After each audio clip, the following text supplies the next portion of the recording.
Let's go while we're young.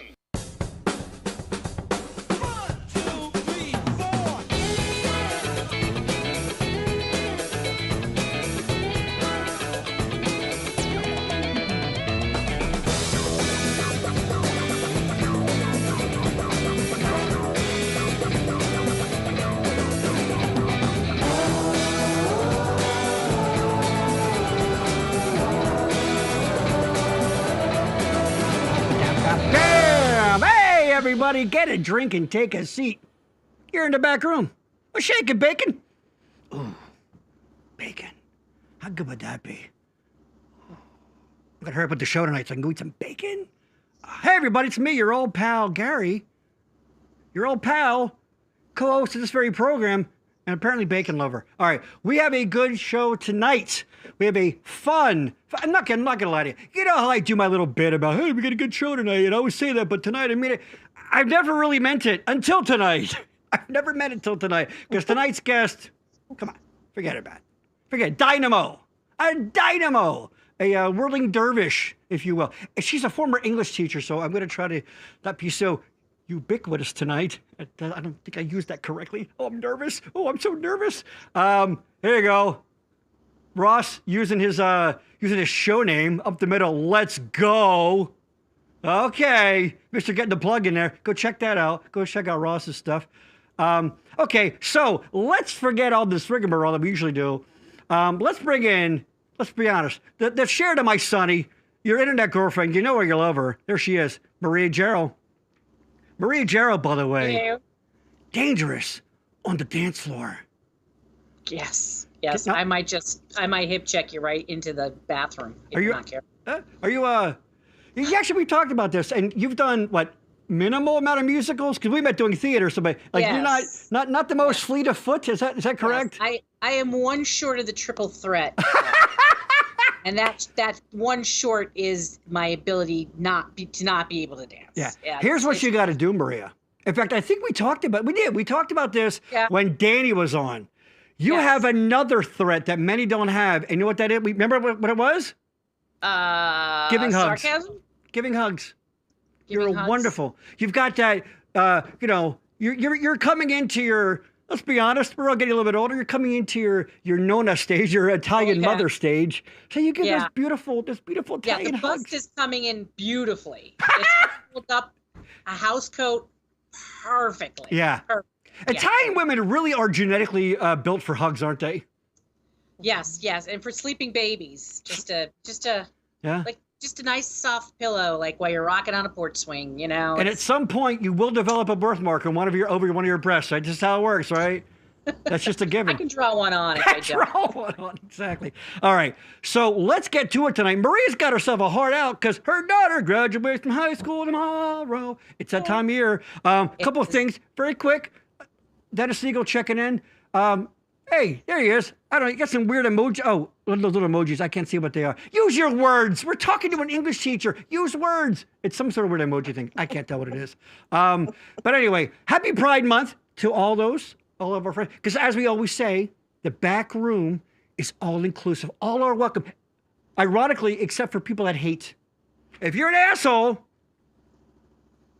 tell them, Maria. Hit the bricks, right? And let's be honest, assholery knows no gender, no, no persuasion of any kind. No color, no creed. They can come across in any fashion, and we don't cotton to any of them. Nope. We are all about love and inclusion in this. If you waste your time getting up in the morning and getting mad at Bud Light because of one special candidate, first of all, number one, get a fucking life. Pardon my language, Mr. Stahl. But second of all, that's it. All right, we're all inclusive here. All right, we're not here for the haters. All right, the back room that's I say all the time. It's about friendship and coming together. So if that's too much for you, hit the bricks. All right, there you go. It's a thumbs up, my guy. Dennis says. Great, Dennis Siegel, by the way. I think you're still DJing and stuff, right? Get a little plug in there. I'll put it up for you. All right, so happy Pride to everyone. And by the way, let's be honest, it's all year. All right, you don't need a special month.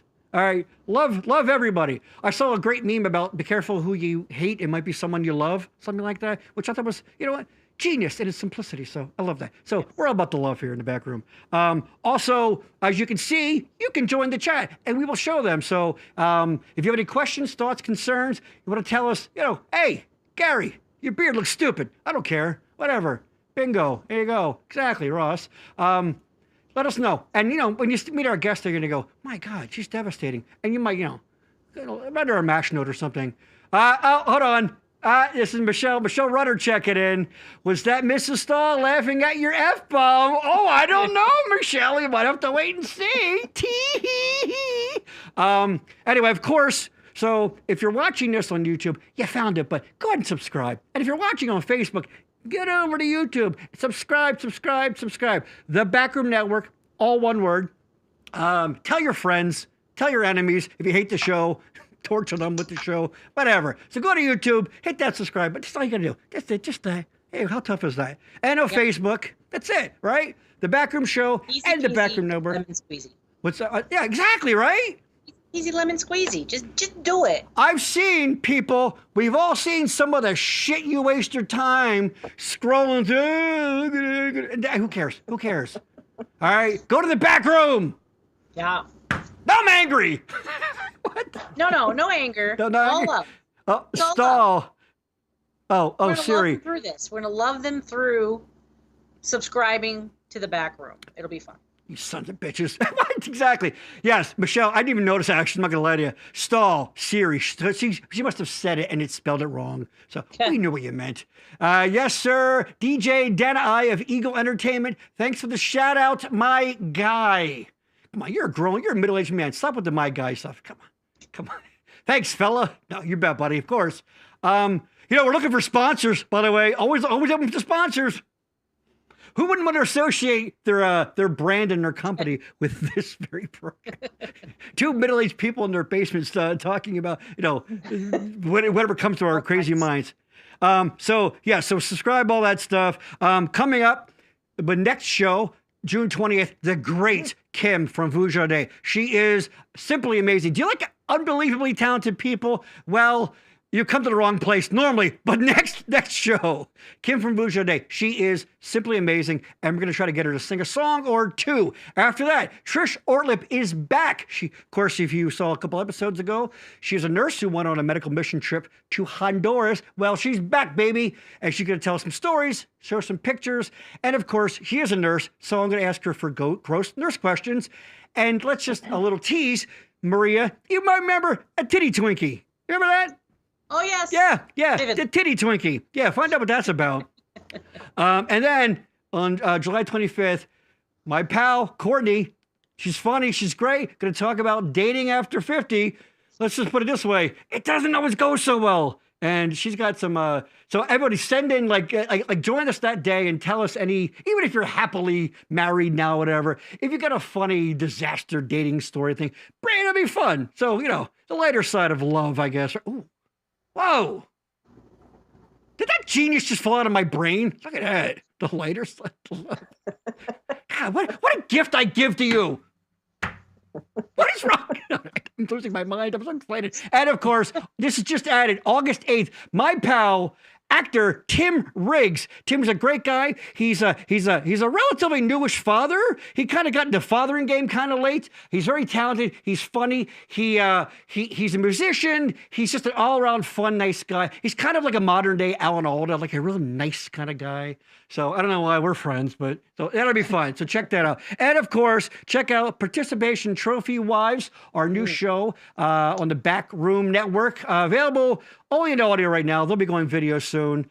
Yes, and they have a new episode coming out this Sunday, anywhere you got podcasts. Speaking of them, Kate, one of the hosts, let me go to this.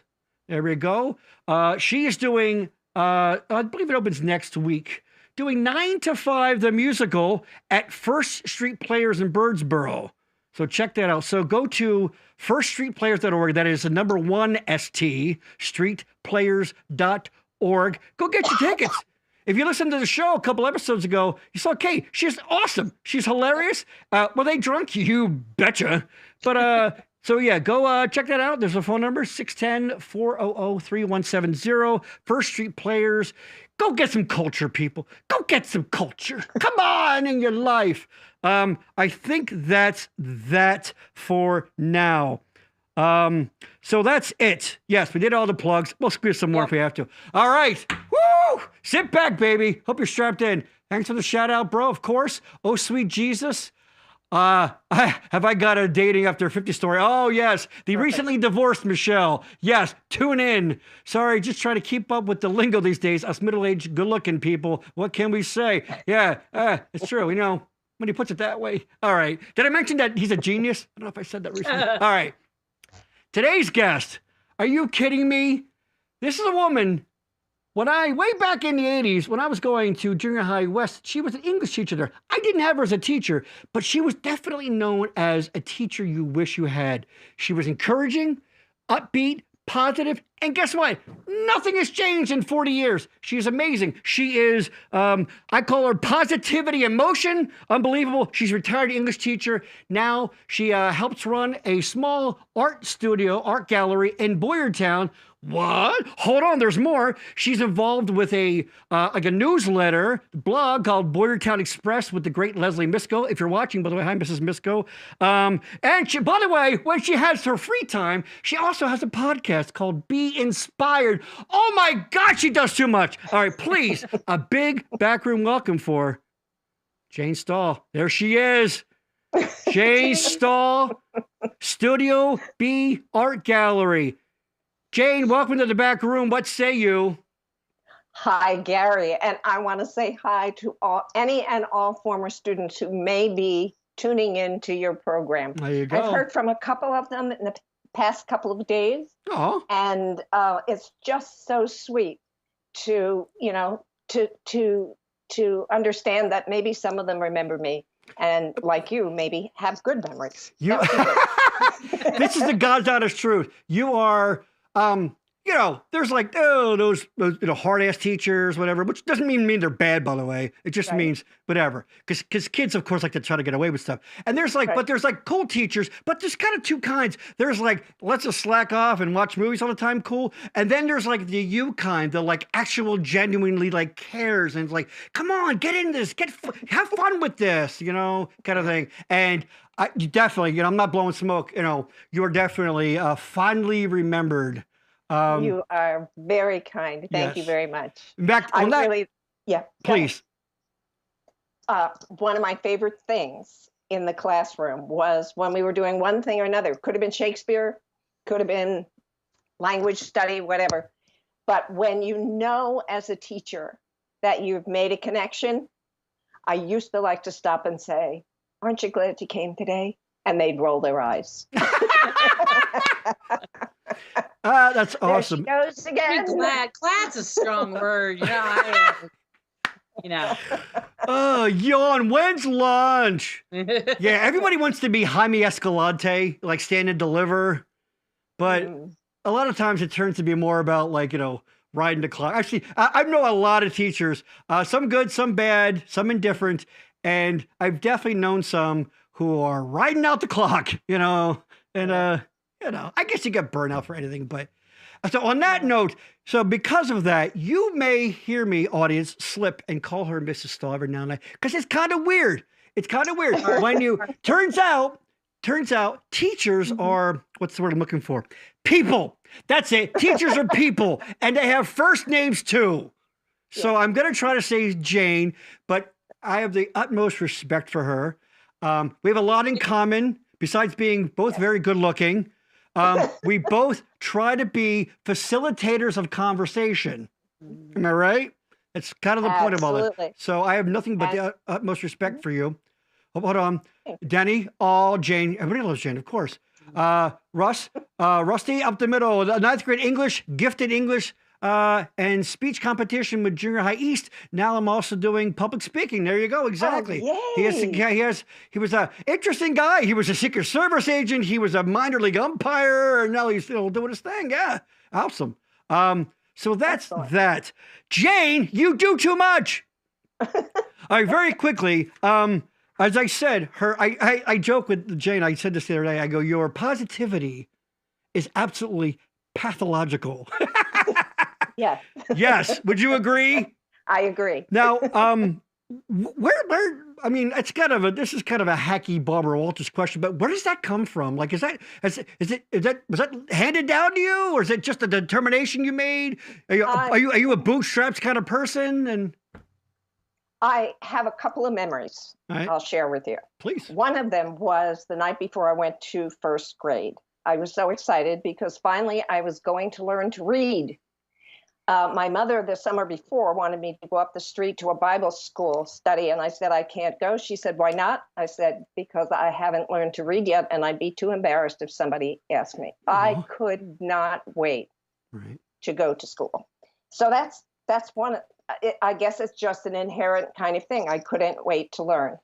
And then my father, he always encouraged me by telling me before I went out the door to go to school or sing a solo or play basketball or whatever it is I was doing, he'd always say, give him hell. And so I got it from my father too. That's awesome. Yeah. And of course, nothing I ever did was anything less than spectacular, according to my mom. Aww. So I had really good parenting, and I had a love of learning. And that's pretty much it. That was really interesting that so quickly, like, because it's so, again, it's so Hollywood, but it's so true. It's like, once that light goes off, that, like, information, learning, because through learning is not just facts and reciting facts and, you know, like school, you know, whatever, the model hasn't changed much, but it's like, here's a fact and remember it for Friday. Like, that's fine. But I think with learning comes compassion, comes understanding, comes considering things that you did. We were joking before the show started about, you know, learning and read. I think it was a word I was joking, or did I say it on here? I can't remember anymore. It all blends. But I think that it really opens up everything. It's not just learning a fact. It's not just learning, when Columbus came. It's about so much more, right? And to me, it's a lot about like you said, understanding and compassion, because the more you learn, the more you understand somebody else's mind and where they come from, how they operate, and how best to, what do you say? Have a relationship or be friends with them or, just have fun with them. Yeah. I think how wonderful it is to meet someone who's, people go like it goes one of two ways, more or less. Like you're either like, oh, I don't like that. That's not the thing I know. And I'm uncomfortable with that. Or you go, this is amazing. This is something I've never considered. I never saw it this way or whatever, And I think that probably does come with just learning about the fact that, you don't just live in your little town, your little world, like zoom out. It's a big planet. We all live there. You may say you live here, but I live here, I think also people are what? I was just going to say, because afraid. I know they're afraid. Right. Go ahead, Maria. And I think that especially with English arts, I think, because it's usually, if you're talking about poetry, or you're talking about Shakespeare, or you're talking about, great literature, it's all wrapped in story, which I think makes, it makes it a little more palatable for people who maybe, where facts can be dry, like you said, but through narrative, you can convey so many different things. You can convey history. You can convey, stories of various cultures and different places and different people and different economic statuses. And with poetry, you can plumb the depths of emotion and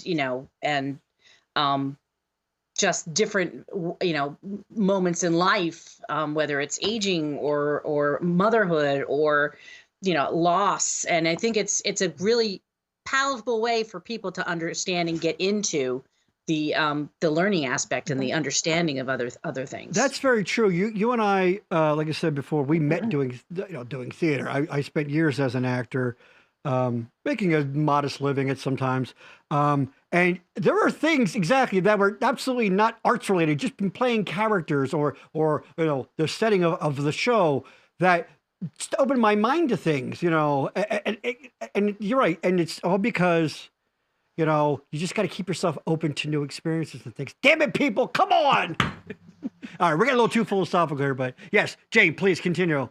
Yeah, well, I guess, one of my, you were talking, and one of my favorite lessons, the last maybe dozen years of my teaching, and I think one that some of my students in my later years remember, was I would take them on the first day of every semester to the Forest of Knowledge that people call the library.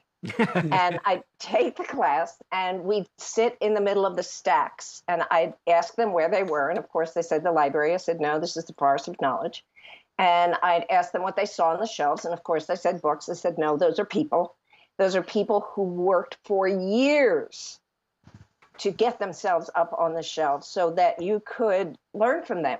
So that, because if you don't take them down from the shelf and get into that book, you can't know where they've been, because each one of them has experiences and knowledge that you can never, ever have unless you take them down from the shelf, have coffee with them, and get to know them. What I tell you? It was so much fun. What I tell you, Maria? Amazing, right? And you know what? And she's drug free. No drugs. Yeah, sure, right. Knowledge. Yes. I say to you, the Forest of Knowledge or whatever it was. Yes, the Forest of Knowledge.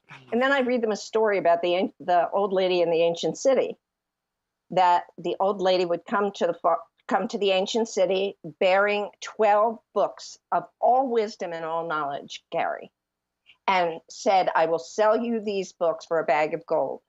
And the ancient city said, oh, way too expensive. We can't afford any of that. Get out of here, old lady. So she went away.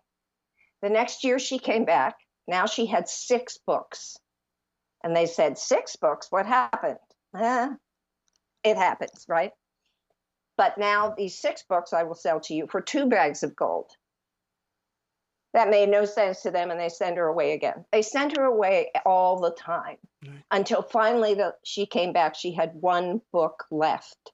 And by this time, because the ancient city didn't have all the wisdom and all the knowledge in the world, they weren't doing well. And so now that one bag of gold was really, really expensive. I used to compare the old lady to myself, of course. That makes sense, right? Okay? Yes. And a lot of times I was talking to seniors. So it was their 12th year. Right. And ask them, so how are you going to treat the old lady this year? Now that you've only got 1 year left, are you going to listen? Are you going to participate? Right. Because what I would promise them, Gary, is that anything we did would answer one of 3 questions. The only 3 questions that any piece of education should ask and answer. And that is, who are you? Why do you do what you do? And how can you make life better for yourself? And I promised the kids that if at any point what we were doing in the classroom wasn't clear to them why I was helping them answer one of those 3 questions, they were supposed to stop me and demand an answer. No one ever did, of course, but it was fun. That's awesome. The other part of the story, this is the last part, I swear. Please. But it's one of my favorite things to share. And this is your program is part of my legacy, and I'll get to that in just a minute. But the other thing I did with the kids when I shared the story of the old lady in the ancient city and challenged them to treat me well as the last old lady in their public school education career. We went back to the classroom, and I told the kids the old lady lied.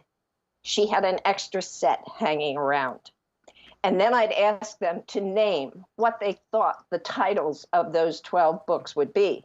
And of course, they said all sorts of things you can imagine, math and science and communication and religion and all kinds of geography and history and, all the things other things that you would perhaps name.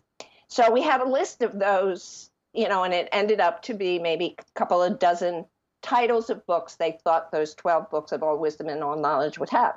And then I told the kids that not only did the old lady lie, that she had an extra set, but they could each have one of those books. Which one would they choose? And I have to tell you, over the last half dozen years of my teaching career, every single class ended up almost unanimously choosing the book on communication or relationships, and you can blend those, morals, religion. Those sorts of things were the things that my kids, my students, wanted to know more about than anything else, which always gave me hope and made me pathologically positive. So I absolutely, I was taught this for years that, I don't have kids because no, thank you. But it absolutely is basically come down to you're raising adults. You're raising, hopefully, people, because it's going to end. You can only be a kid. You're just an adult forever. You can be immature forever, though. Hello. But you're right. And absolutely communicating, learning how, because turns out, we need other people. We all need each other. We need each other. We have to connect, and that's pretty much the basis of this show and the show that you do too. So yeah, absolutely. All right, let's start digging in here a little bit. Okay. You are I have such admiration for you. You have always been such a strong advocate for fairness and kindness. Yes. And you've worked in your Jane is born and raised in Boyertown too. Right. That's where I graduated from. I came in 1979. And you're also, you sort of carry the torch of history too, a little bit, town history. But yes, and I don't want to spend too much time on this, but I brought this up to you when we were chatting, and I can't have a teacher on, an English teacher at that, and not talk about your thoughts on, well, let's just say book banning. What's going on? Jane, take it away. Uh-oh, the sleeves are coming up. It's the stupidest thing. There. There's nothing else to be said. It's the stupidest thing. Mm-hmm. It's one thing, which I don't understand anyway, but willing to accept that a parent doesn't want his or her child to have a certain experience, which I don't think is smart, by the way, anyway. But it's a whole other thing to prohibit everybody else's child. Yeah. I mean, to prohibit, to disallow people from having an emotional experience or having any kind of knowledge or information about people, places, things, ideas, or whatever. Mm-hmm. It's obscene. And there's nothing more I can say about that. I think it harkens back to what we were saying earlier. It definitely comes, because people, if you drill down, they're not very complicated. It's fear. It's fear. People want fear. They want to protect their little nut and their little. Yes. It's our little squirrel DNA. You know, gather, yes. and it's scared. And God, and by the way, let's cut out the argument about like, oh, they're accessing porn and all that. Stop that. No one's accessing. Here, kid, none of that. No, but they'll lie about things. But what I was going to say is that the idea of being a kid. Remember the library, like the book fairs. Remember they give you the little list and you would check off the books and all that. I mean, how exciting was that? And not even really much. I didn't actually. Was my favorite week of the year. I mean, yeah. You get the flyer and you'd be like, oh gosh, how many books can I get with the money my parents sent me? And I would try to, ask my parents for more money so I can get more books. Absolutely. It was just exciting. It was so very exciting. I work in an elementary school now, and we just got over the last big fair, and I was like, just seeing the racks go up, I was like, oh, I was like, it was giddy. I was giddy. Yeah. And actually, I'm not really much of a reader now. I mean, I do. Mm-hmm. I get into technical stuff, and I'm of a movie. It's hard, literally physically hard for me to read sometimes, and whatever. It's a whole thing. But this thirst for knowledge, the idea of like sort of as a kid, like sort of going a couple ticks up from your pay grade, so to speak, exploring these and I don't mean like, ooh, I found a Playboy in the woods, but I thank you God who left that in there. But no, I'm talking about like finding, like we said, it's that access opening up to like, because you dumb little kid brain, and then you get access to these concepts and these thoughts, and you go, wow, and it really, you said, Jane, it really just like it sparks something in you, mm-hmm. And the fact that there's people that want to tamp that down is, what's the word, obscene? You said obscene, right? Yes, that's the perfect word. It's obscene. Mm-hmm. Oh, hold on. Let's go, Lady Poopington. Have you ever? Yeah, that's my lovely wife. Have you ever had a parent complain about assigned reading? I never have. No, okay. But I taught back in the good old days, when we could do stuff, when people weren't micromanaging, when people weren't looking over your shoulder, when they weren't so afraid. I loved on TV the other day, one of the channels was interviewing a teacher or in a town hall or something who was talking about book banning, and a parent who was afraid that she was teaching children to be gay. And she said, I can't teach people to be gay. I'm too busy teaching math, Wow.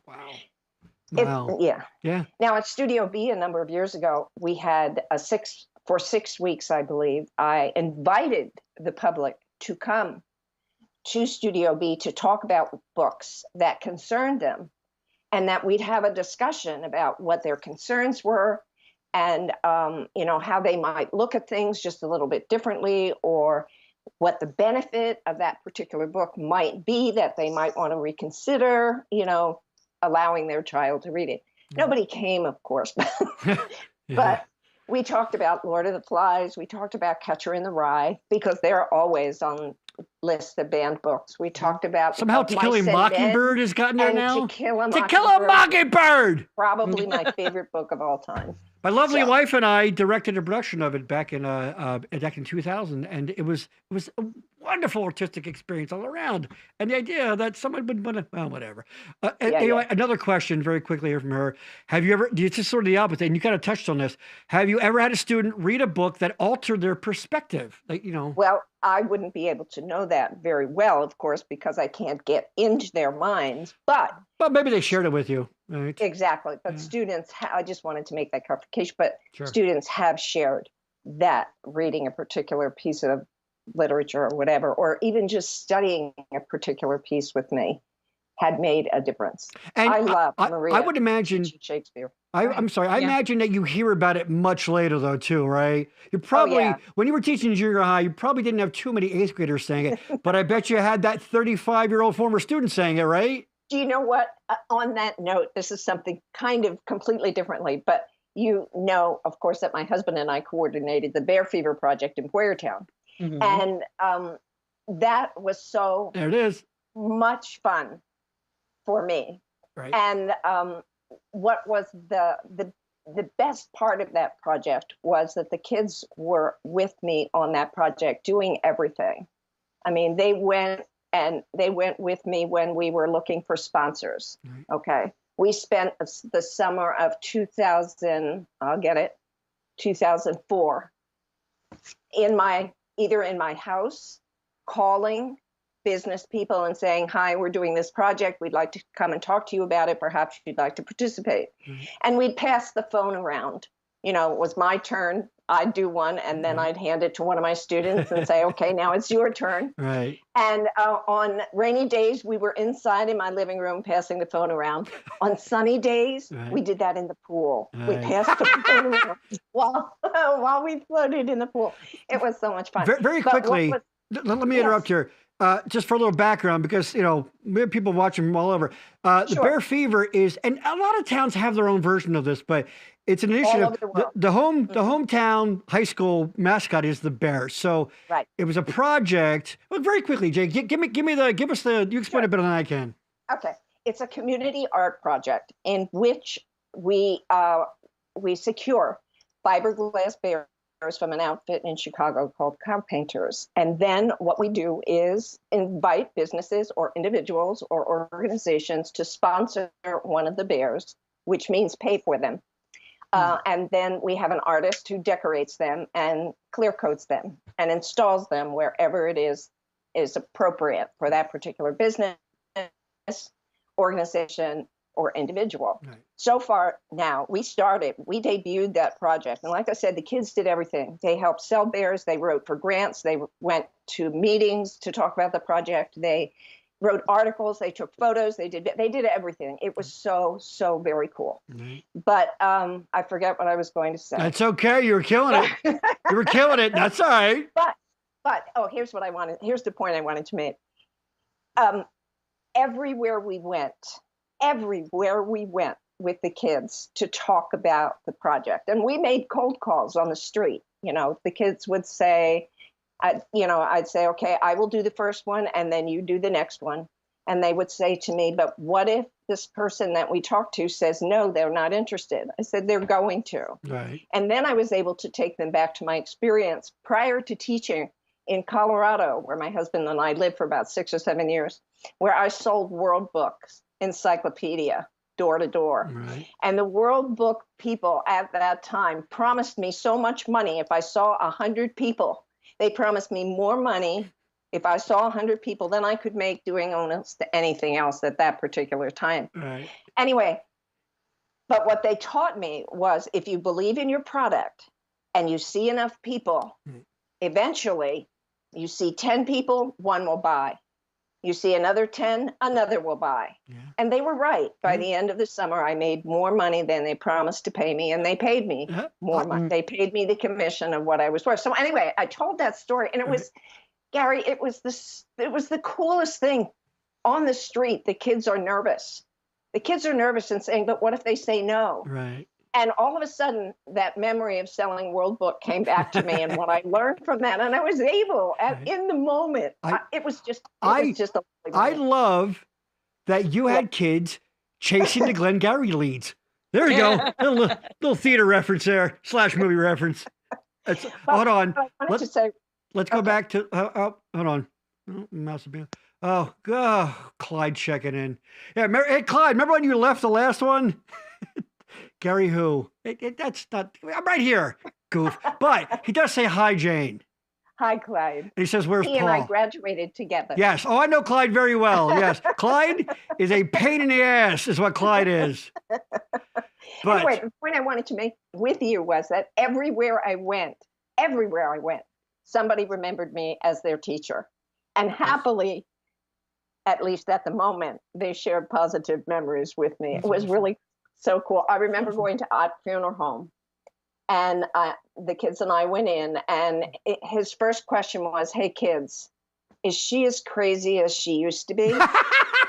And they said, "Oh, she's much worse." Much worse. But yeah. Much worse. Yeah. But I remembered him from my very first year of teaching at West. I remember where he sat. Wow. I remembered his friend Richard, who sat right behind him. Yeah. I mean, I don't remember all my students, I'm sorry to say, but for some reason, I remembered him. Yeah. And there's another cool story for another show. Right. When I buried my mother, he was the funeral director. Right. And when I buried my mother, I was able to share with the people who attended her graveside service. My mother loved chocolate and champagne. Right. And so I took a Magnum. Sophisticated. Ooh. And a little cup.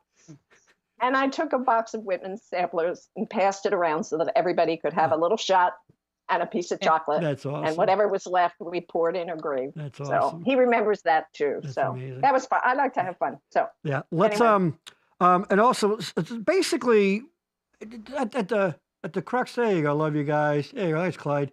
At the crux of it is which is why I was saying this show, this particular episode, even though I'm talking to a woman from my hometown, it's not really about my hometown because it's really about an effort, and this is an ongoing, and there are many people involved in this, to revitalize a town. That's what it's about. So it could be any town. And there are people like Jane, Mrs. Stahl, who are out there, you know, knocking on the doors. Going, come on, kids, get out there. And that there's of course the Building Better Boyertown organization. But you are, I don't really know. Are you a co-founder of? Let's talk about Studio B. Let's get into that. I would love to. I wasn't supposed to be involved in Studio B. Okay. One of my fellow teachers Let me do this. One. was on sabbatical and met our current gallery director, or the founder, Susan Bebeck. Right. And when my friend Beth, who was teaching at the high school, came back from her sabbatical, she wanted to, with Sue, establish an art gallery. And Sue would do art exhibits, and Beth would teach art classes, right? And so Beth, knowing that I was involved in the town, as you say, came to me and said, Jane, you can help us. You can help us find a space where we can have this art gallery and teaching studio. So I connected them with people in town who could help them. Charles Haddad, as a matter of fact. And he helped find them a space, and he helped find them rent money for the first year. And so I suggested that they open the studio the night of the Boyertown Holiday Open House Tour, because hundreds of people are around Boyertown at that particular time. You want me to stop talking? No, that's genius. No, it's good. Okay. Anyway, so we got the studio ready, which is a story in and of itself. But unfortunately, when Beth went back to teaching full-time, she was also this is not the unfortunate part, but at the time she was raising a senior in high school and a kindergartner. Oh my gosh. Realizing at that point that she was also full-time teaching, realized she would not be able to handle managing an art studio as well. So she said, I'm sorry, but I have to drop out of this project. Well, there we were, with a year's worth of rent from Berks County Community Foundation, with a space that had just been renovated for an art gallery. And what was Susan going to do on her own? And looking at the panic in her eyes, I said, look, I will stick around until you find somebody else. That was 15 years ago. Whoa. And throughout the years, I'll be honest with you, throughout the years, I was trying to find another artist to work with Susan that they would. One thing about Jane, sorry, very quickly. Together. Jane doesn't know how to take a hint. That's all. That's good. I'm sorry. Sorry, please continue. So anyway, that's Studio B. So we've been operating since 2008. Right. Before COVID hit, we installed a new exhibit every month.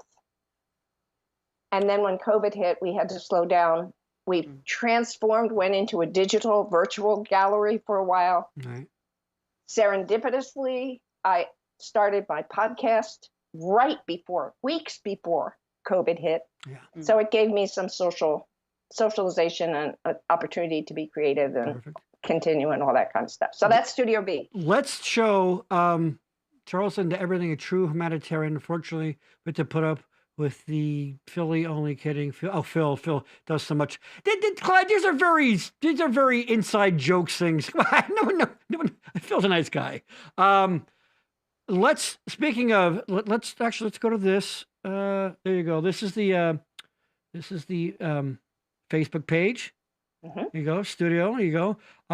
You can see some of the artwork there. So check them out on there. And actually, and let's go to the site. There you go. This is their site.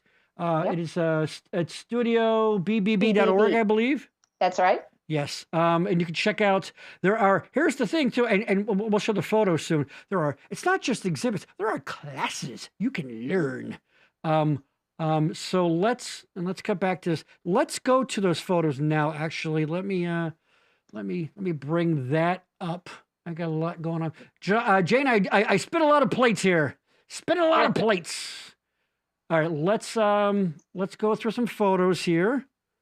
There we go. So who's this lovely woman here? That's Susan B. Beck, gallery director. Okay. She's a fine artist. Yep. Okay. There you go. Now a couple of next photo here. Now let me zoom in here. It's kind of hard to see. Let me move these out of the way. There is. Hold on. That's why I kept it in here. There's a doggy. Yeah. That's Ginger. Yeah. You put a dog in there. That's my grandpuppy. That's your grandpuppy. There you go. Yeah. You put a dog in there. I'm looking. Now, those of you who are familiar with Boyertown or not, this outside the window, that is Philadelphia Avenue. Mm-hmm. You are right across from what used to be Bouse's. Right. If you went out the door and went that way, you would, I'm like, oh, use my mouse. The grill shop is up there. Mm-hmm. Yeah, that's right. The grill shop, baby. World famous grill shop. Let's go to the next photo. There you go. This is a poetry project, right? Explain this to Jane. This photograph represents the fact that once a year for the past 10 years, we have published a book of poetry, prose, and art. In addition, in the same theme as we had our art exhibit. And so the first art exhibit and book combination was Agony and Ecstasy. And then we did Layers of Language. And then we did Muse and To Be or Not To Be. That is the question. Wabi Sabi, superheroes. We did a theme and did a book of poetry, prose, and art along with an art exhibit. In fact, the very next show that's coming up, and that's what I wanted to talk about also, next show coming up is called Legacy. Okay. Remembrance Matters.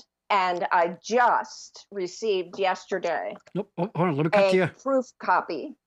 There you go. A proof copy of the book of Poetry, Prose, and Art from, I can't remember. I counted them several times and I can't remember how many authors. They're like over 40, I think, close to 50 authors in here. So that's cool. And then the other thing we're doing with this project, which just happened to come about as a result of some other folks I'm connected with, Amy Musapapa and Judy Wetzel. Amy is part of my advisory council. Anyway, they went to Alaska and were sitting at a coffee shop. And right in front of them was a wall that people were writing on with chalk. And the title of the wall was Before I Die, I Want to. And when Amy was so inspired by that particular, watching people add their thoughts and reading what people had written, she said, we need to do that in Boyertown. Yeah. Well, the cool thing, Carrie, was that we had already planned the summer project to be titled Legacy, and that fits so perfectly. Wow. So June 21st, I want you to come to Boyertown when this wall will be installed. in between the Peppermint Stick and Bridget's place, the walkway there, and you can finish the sentence, "Before I die, I want to." Okay. So that we have you represented. Is that space just off of the Intercorp parking lot? Yes. Exactly.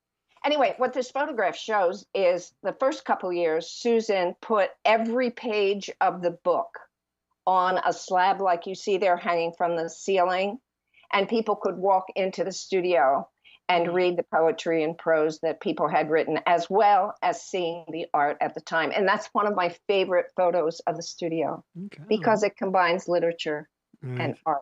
Both things I love. Yep. All right. There we go. Moving on. You. Oh, Thank you. hold on. We got a true Boyertown legend here, ladies and gentlemen, Mr. Jack Lignelli. There he is. And his lovely wife, Linda, in the background, right? That's right. Right. And that is from our very first opening, Gary. Yes. I just love that photo. Yeah. Jack was he's a retired, was he was a oral surgeon. That's an oral surgeon, yes. Mm-hmm. Yes. Yeah, you are, if you don't know who Jack Lignelli is, are you really from Boyertown? I say nay. He's a great guy. He's a very fun guy. They're very, and by the way, they look great, by the way, the Lignellis. All right. Good on them.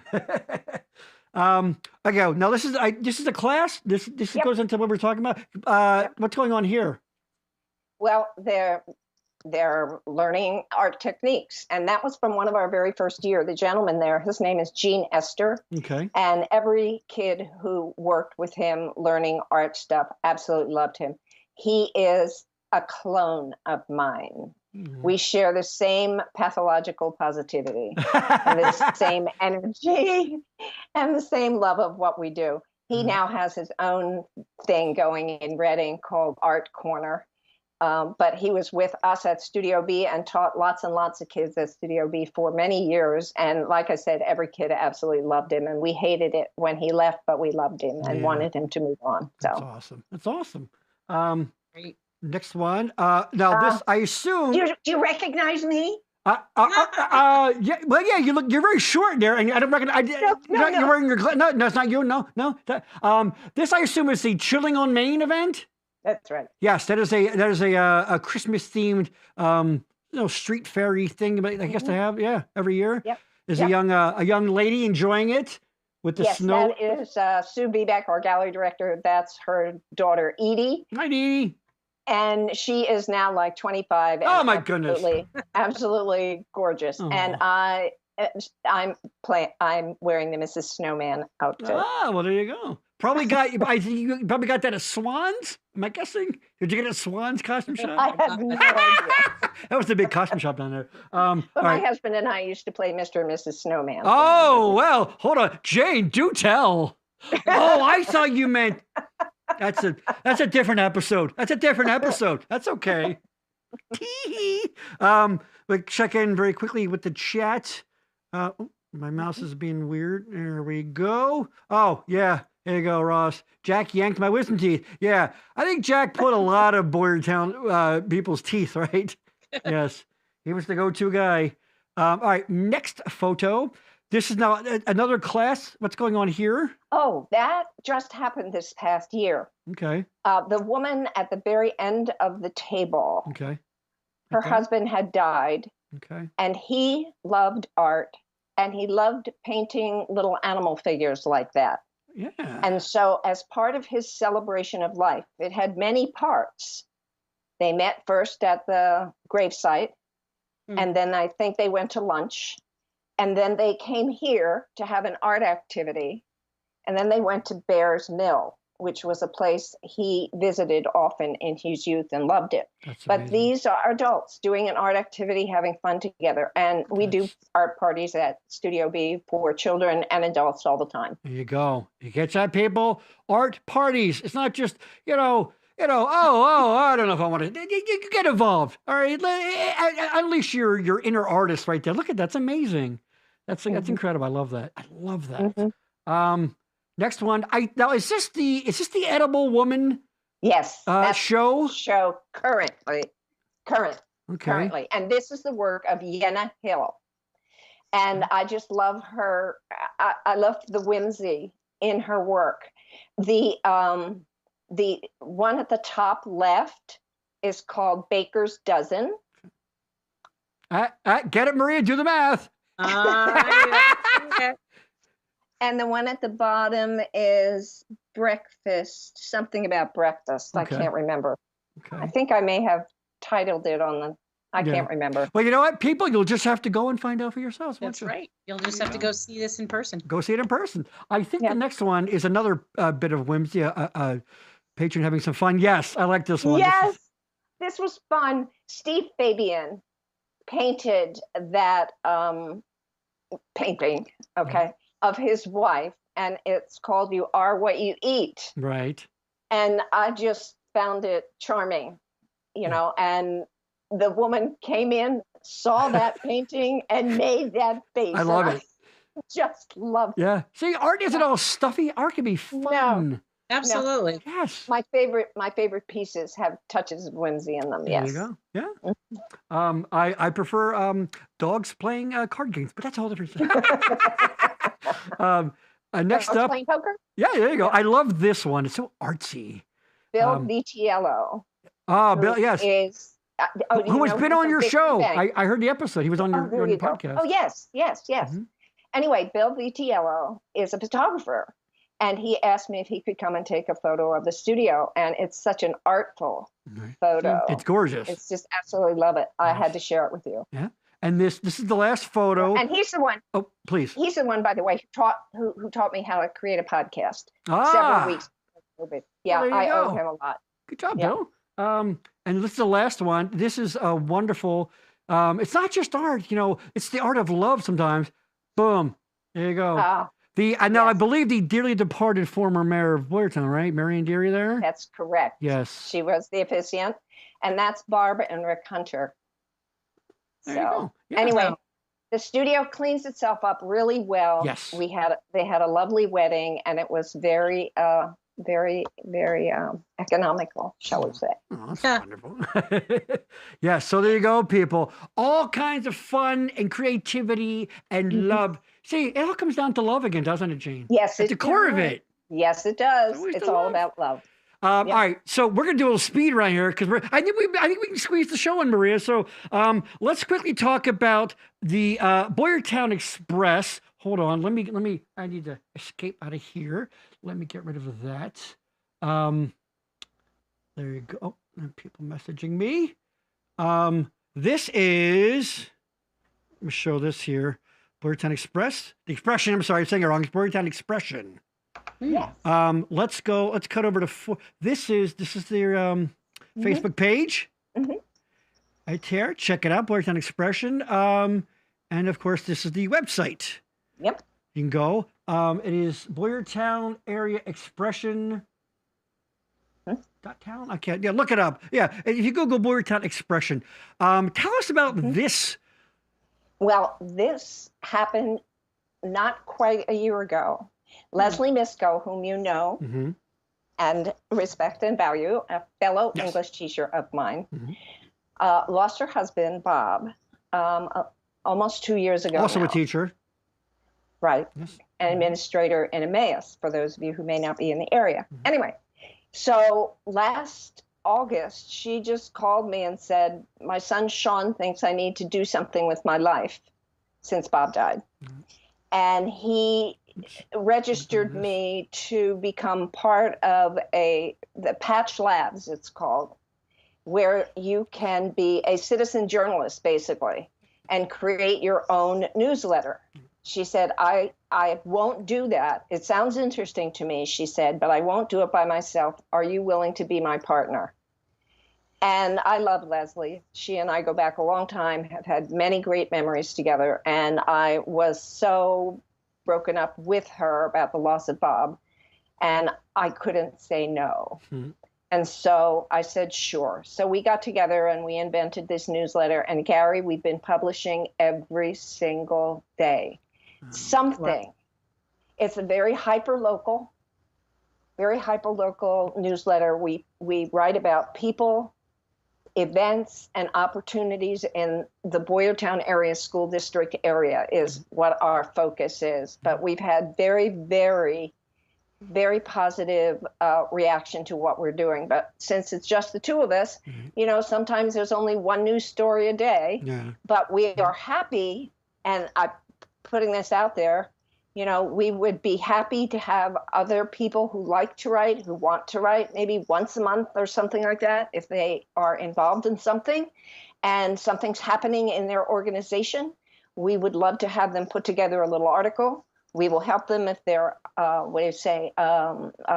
nervous about their English grammar and writing. Right. We're good at that. So yeah, I think you'll be in good hands, people. Right.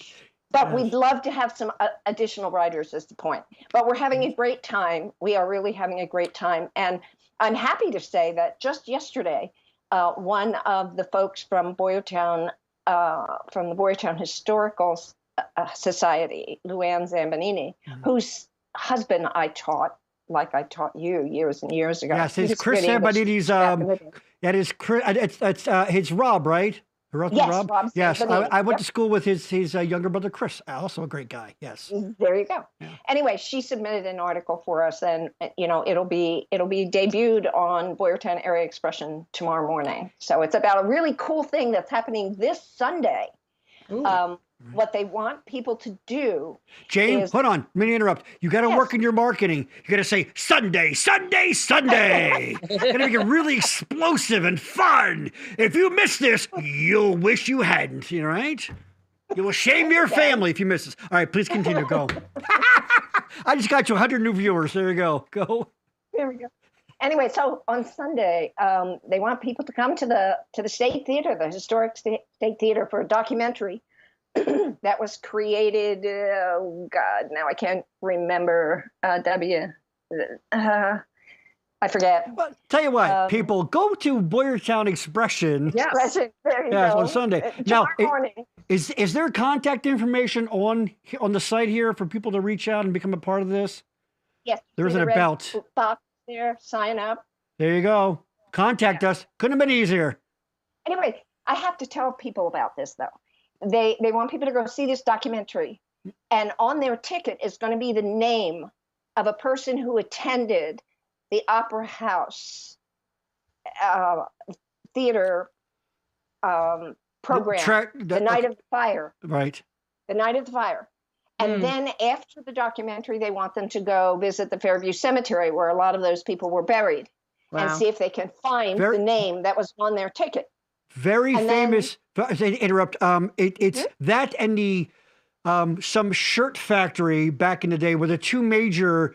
They were like turn of the century, early 1900 fires that pretty much changed code for doors. It was a firehouse. An opera house fire, as the name implies, in Boyertown. And so anyway, it's a very famous historical event. And actually, I grew up like I could throw a stone at what the building was. Yeah. Yes. I wasn't around then, Jane. I didn't see the fire.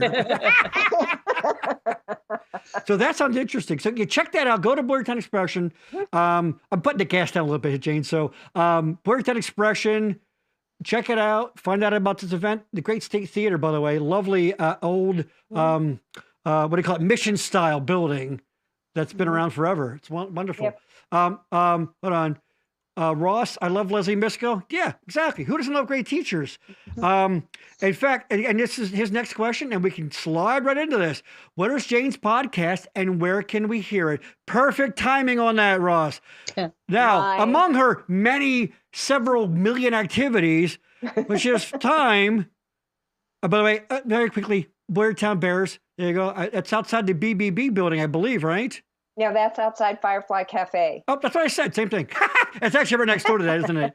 Yes, that is a. It used to be the building about a Boyertown office. Now that you mentioned it. Oh, I see. Yes, now it's Firefly Cafe. I got you. Yes, that is a perfect bear for Pride Month. There you go. It's part of the project.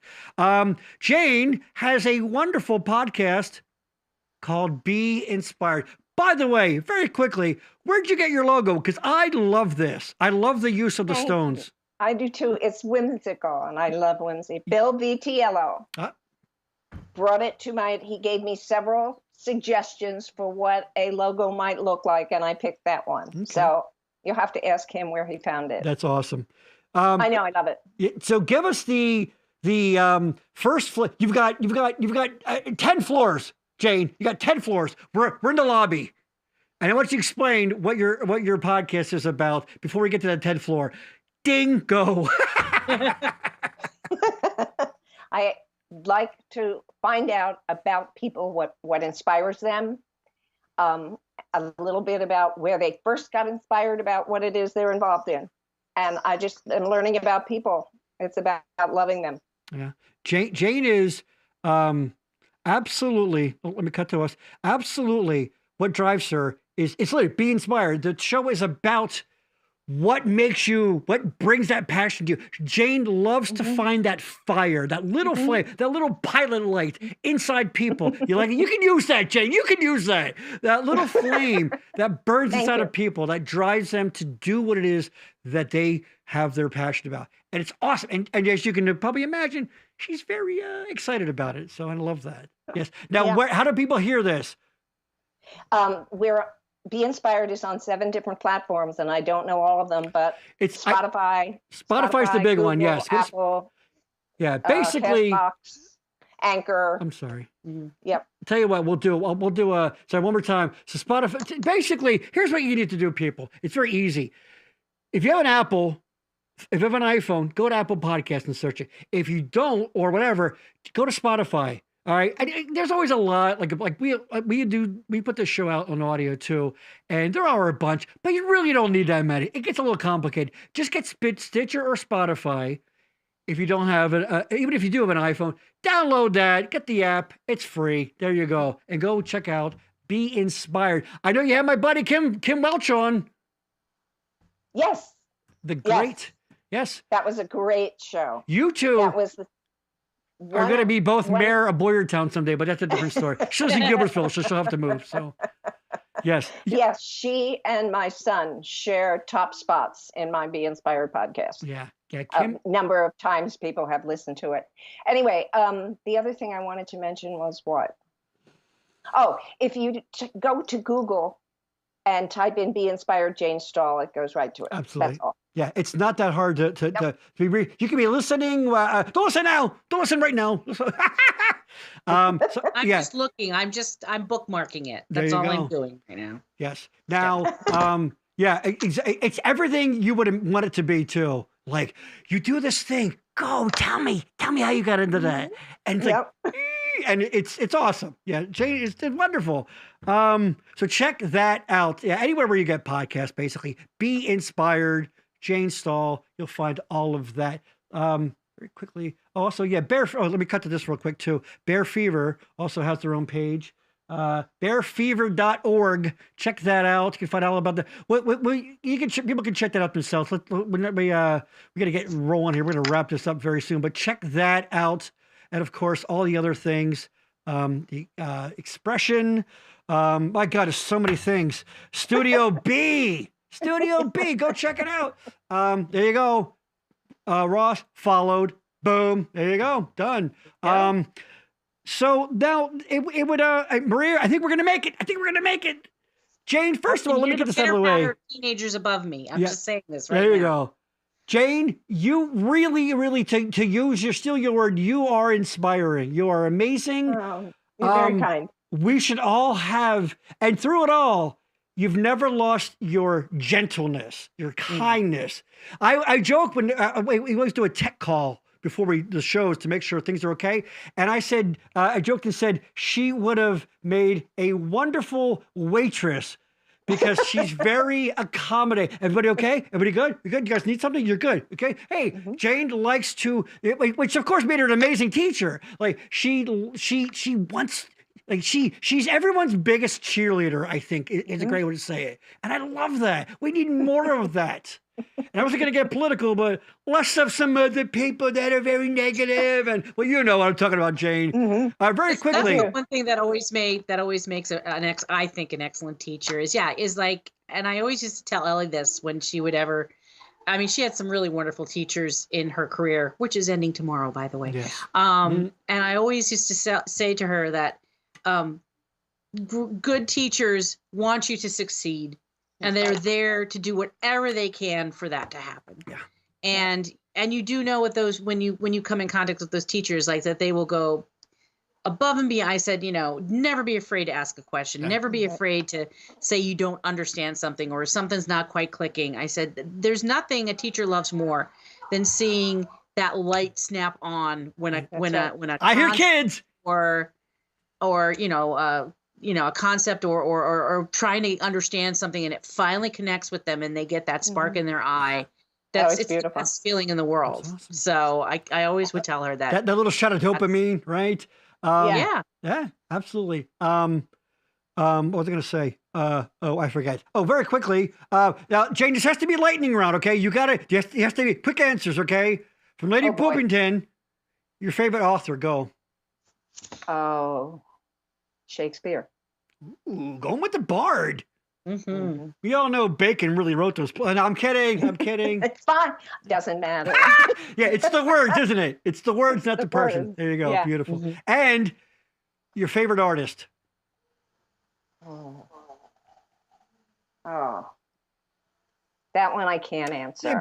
Right. Whatever one you're enjoying in front of you. How's that? Right. I mean, my closets are full of art that I don't have walls for. So what can I tell you? Yeah. Michelle, once again, we do need that. Absolutely. Yes. Love, kindness, and compassion. All right. Perfect. Maria, I heard kids above, so we're going to wrap this up. As Maria mentioned, and did not try this when I booked Jane on the show, but it is graduation season. I love that season, by the way. Like it's baseball season, it's basketball season, it's graduation season. It's graduation season. So a hearty.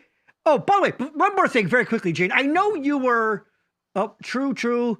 Blessed to have been taught by such a wonderful person. Denny, you can check it. Darn right, absolutely. By the way, Gail Dill and Donna Jorgensen, they were my two. The ones that really, from fourth grade and 10th grade, amazing people. I love the grade. Springford did a thing. They do a thing every year called the Inspire Awards, and they go to the senior class and they say, and they nominate a teacher that really made an impact on them in their to be whatever one it is. And Ellie this year picked her fifth grade science and math teacher, which she credited with giving her, like, making math fun and really sparking her for sciences, which is what she's going to college for. And they bring them together and they talk and they give them they write a little paragraph about why they nominated the teacher. And it's wonderful because you see all these kids just really thanking these teachers for really, making an impact on them. That's great. Name Impact Rewards. That's a beautiful thing. Beautiful thing. Thank you for sharing that. So, congratulations to all graduating seniors. Congratulations on getting through the easiest phase of life. It only gets harder from here. You're going to hate hair loss and weight gain. Oh, boy. And I want to give one, and I say this for, sorry, very quickly. Jane, I know you were an English teacher, but I have to get this out because I have a teacher on who was a teacher in the 80s when I was there. Maria, you were there too in the 80s. We got news for you. Yeah, guess what? We do always have a calculator with us everywhere. We do carry a dictionary everywhere we go. Remember that? Oh, you won't have a calculator with you over there. The hell we won't. Hold on, watch this. Ready? Hold on. Pick a number. Boobity, boobity, boo. Done. Result. So you guys kind of missed the mark on that one, didn't you? Procrastinators. Say the word for me, Jane. Procrastinators? No, not procrastinate. The people that predict the future outcomes. Prognosticators. Prognosticators. See, I didn't have you for a teacher. Prognosticators, you were not. So we do have a calculator in our hand at all times. Spelling counts. Yes. But, you know what? Are you like me, Maria? Is Google basically your spell check? That's what I do. I have a robot who has a female name right behind me. That if I just say her name and say spell something for me, she spells it for me. She spells it for you. Amazing. Wow. Great show, everyone. Jane, you look great. Gary, not so much. Ouch. Ouch. Ouch. Hurtful. How is that any different from any other podcast Gary, episode, really? I did forget to tell you when we met to discuss the program that you were supposed to give me a 2020 vision, 20 years younger and 20 pounds thinner. I know. I always joke. I go, when I see myself, they say the camera adds 10 pounds. I'm like, how many cameras do I have on me? Jesus. Right. Here you go. Michelle Rutter, former student. Very grateful for your patience and encouragement during junior high. Absolutely. Michelle, now, guess what? Librarian. Do you think you had an impact on her, Jane? Yeah, you did. Very cool. Yes, but Siri is a doofus, she says. Oh, that's true. So there you go. So we do carry those around everywhere we go. So there, teachers. So on that note, I want to end. We talked about graduation, and I wanted to by the way, everybody, get your backroom show stickers and coasters.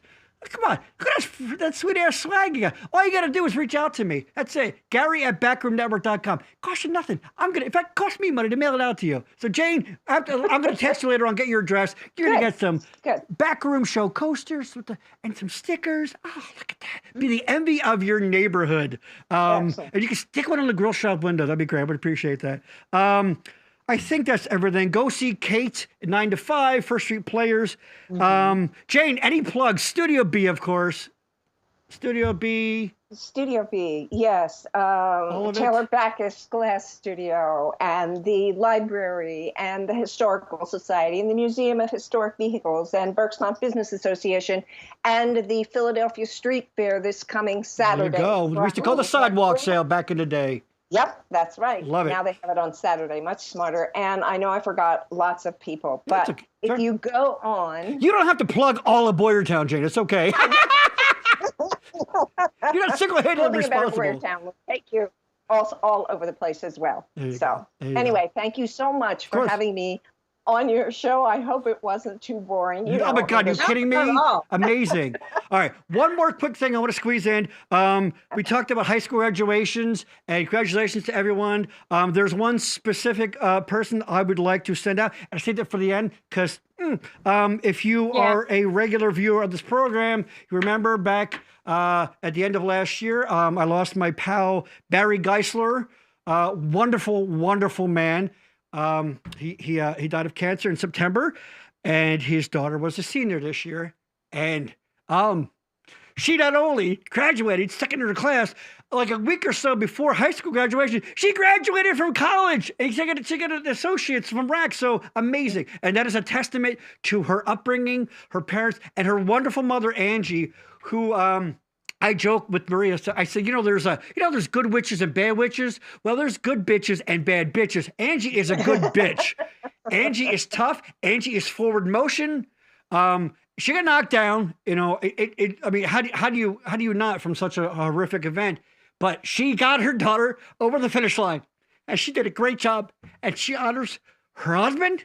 She honors her children, and she honors herself by doing such a wonderful job. So, Lexi Geisler, congratulations to you. And your dad's really proud of you, I'm sure. So that's it. Thanks, Gary. It wouldn't be a backroom show episode if I didn't cry a little bit at the end, right? Exactly. So congratulations to you, Lexi, and good job, Angie. Congratulations to all graduating seniors. That's it. Jane, I love you. Thank you so much. You're welcome. Check Thank us you out. so much, Gary. Jane. 2 weeks. 2 weeks. Come check us out. Now, the two of you must do Be Inspired podcast with me someday. Okay, what are you doing right now? I'm kidding. Yeah, absolutely.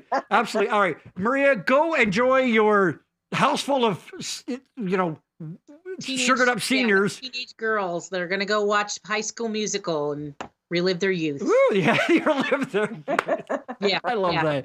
All right, that's it, everybody. When 18-year-olds say, I'm going to remember the good old days. I know. Like, okay. I know. I see that on Facebook. People, like young people that I know, and they're reminiscing about like TV shows and things from their past. I'm like, you were in junior high school like 2 weeks ago. What are you reminiscing about? Jeez. Meanwhile, Jane's over there like, oh, that Bobby Darin. You don't hear much of him anymore. All right, I'm kidding. Right. All right. Thank you. Jane, I love you. Maria, I love you. Go have fun. Everybody, thank you. Check the show out. We also put it out as an audio version. Come back in 2 weeks when we have Kim from Vuja Day. That's going to be fun. That's it. So thanks for being here. And as always, we'll see you next time. I forgot the ending, Maria. Jesus. We'll see you next time. Where, Maria? In the back room. Boom. See ya.